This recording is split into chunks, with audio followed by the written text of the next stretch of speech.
કહેવાય છે કે નકલને અકલ ના હોય પણ નકલમાં પ્રશ્નો તો જરૂર હોય. આવું જ થયું છે ગુજરાતની એક યુનિવર્સિટીમાં, જેણે અનેક તર્ક વિતર્ક સર્જ્યા છે. તો કઈ છે આ યુનિવર્સિટી અને શાના કારણે તર્ક વિતર્ક સર્જાયા છે, વિગતે વાત કરીએ આ અહેવાલમાં.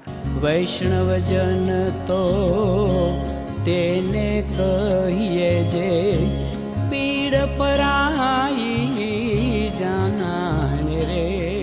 HNGU યુનિવર્સિટી અંતર્ગત આવતી સંસ્થાઓમાં LLB 4 સેમેસ્ટરની પરીક્ષાઓ ચાલી રહી છે. 7 એપ્રિલ 2025ના રોજ ન્યાયશાસ્ત્રનું પેપર લેવામાં આવ્યું હતું, પરંતુ આશ્ચર્યજનક રીતે કેટલાક પરીક્ષા કેન્દ્ર ઉપર 2024નું જૂનું પેપર આપવામાં આવતા અનેક તર્ક વિતર્ક સર્જાયા છે, જેમાં યુનિવર્સિટીની ઘોર બેદરકારીના કારણે યુવાનોના ભવિષ્ય સાથે ચેડા થતા દેખાઈ રહ્યા છે.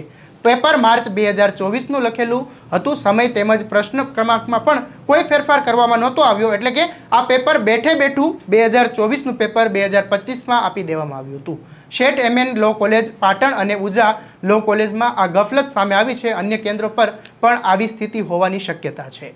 વિદ્યાર્થીઓને ઘરે પહોંચ્યા બાદ જ ખબર પડી કે તેમણે જે પેપર આપ્યું એ પેપર 2024માં આપવામાં આવ્યું હતું. આ ઘટનાને લઈને અનેક સવાલ ઉઠી રહ્યા છે. ત્યારે વિદ્યાર્થી નેતા યુવરાજસિંહે આ ઘટના મામલે રોષ ઠાલવતા કહ્યું છે કે એક પેપર ક્રોસ ચેક કરવાની પણ તસદી ન લેનાર આ લોકો વિદ્યાર્થીઓના ભવિષ્ય સાથે ચેડા કરી રહ્યા છે. નમસ્કાર મિત્રો, હું છું યુવરાજસિંહ જાડેજા. હેમચંદ્રાચાર્ય ઉત્તર ગુજરાત યુનિવર્સિટીનો ફરી એક વખત નવો છબરડો સામે આવ્યો છે. જી હા, અહીંયા અંધેરી નગરી અને ગંડુ રાજા જેવું શાસન ચાલે છે. જે વ્યવસ્થા તંત્ર છે એની ઘોર બેદરકારીઓ, લાપરવાહીઓના કારણે વિદ્યાર્થીઓના ભવિષ્ય સાથે ચેડા થઈ રહ્યા છે.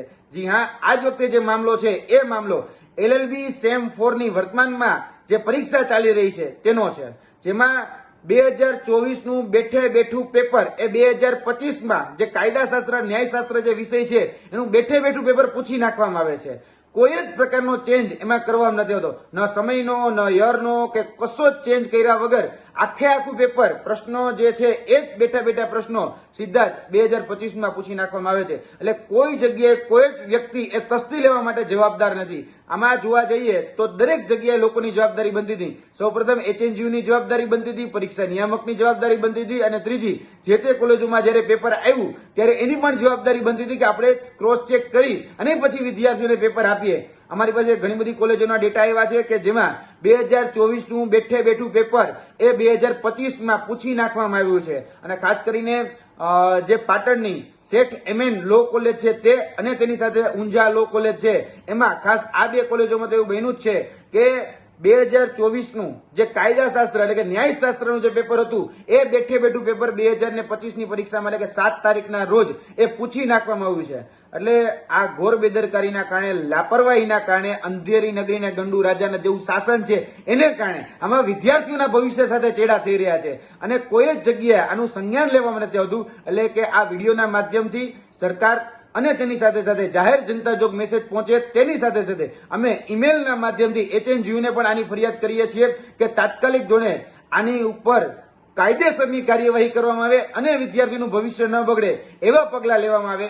કેમ કે વિદ્યાર્થીઓ સતત એક વર્ષથી મહેનત કરતા હોય છે આ પરીક્ષા માટે, અને આ ઘોર બેદરકારીના કારણે તમે 2024નું બેઠે બેઠું પેપર પૂછી લ્યો તો એ યોગ્ય નથી. એટલે તાત્કાલિક આની ઉપર સંજ્ઞાન લઈ, કારણ કે અડધી કોલેજમાં એવું થયું છે કે 2025નું પેપર આવ્યું છે અને અડધી કોલેજમાં એવું થયું છે કે 2024નું પેપર આવ્યું. હવે સાચું કયું માનવાનું? કે 2024નું આવ્યું એ સાચું માનવાનું કે અડધી કોલેજમાંથી 2025નું આવે છે એ સાચું માનવાનું? એટલે અહીંયા ક્યાંક ને ક્યાંક જે લાપરવાહી છે એ HNGU અંતર્ગત આવતી જે કોલેજો છે એમાં જે થઈ છે, એમાં જો તાત્કાલિક સંજ્ઞા લેવામાં નહીં આવે તો વિદ્યાર્થીઓના ભવિષ્ય સાથે મોટા ચેડા થશે. એટલે આ માધ્યમથી અપીલ કરી છે કે તાત્કાલિક ધોરણે વિદ્યાર્થીઓના હિતમાં આનો નિર્ણય લેવામાં આવે. જય હિન્દ, જય ભારત. શું યુનિવર્સિટીના તથાકથિત જવાબદાર અધિકારીઓને આટલી નાની બાબત ચેક કરવાની પણ ખબર નહીં પડી હોય? યુનિવર્સિટીના પરીક્ષા નિયામક અને બીજા અધિકારીઓ આખું વર્ષ ઊંઘતા હશે કે એક પેપર ક્રોસ કરવાની તસદી પણ ના લીધી? અનેક સવાલો ઊભા થઈ રહ્યા છે. ત્યારે આ મામલે તમારું શું કહેવું છે કોમેન્ટ બોક્સમાં જરૂર જણાવજો. અને આવા જ સમાચારો માટે નવજીવન ન્યૂઝને લાઇક કરો, શેર કરો અને સબસ્ક્રાઇબ કરવાનું ભૂલતા નહીં. વૈષ્ણવજન તો તેને કહીએ જે પીડ પરાઈ જાના.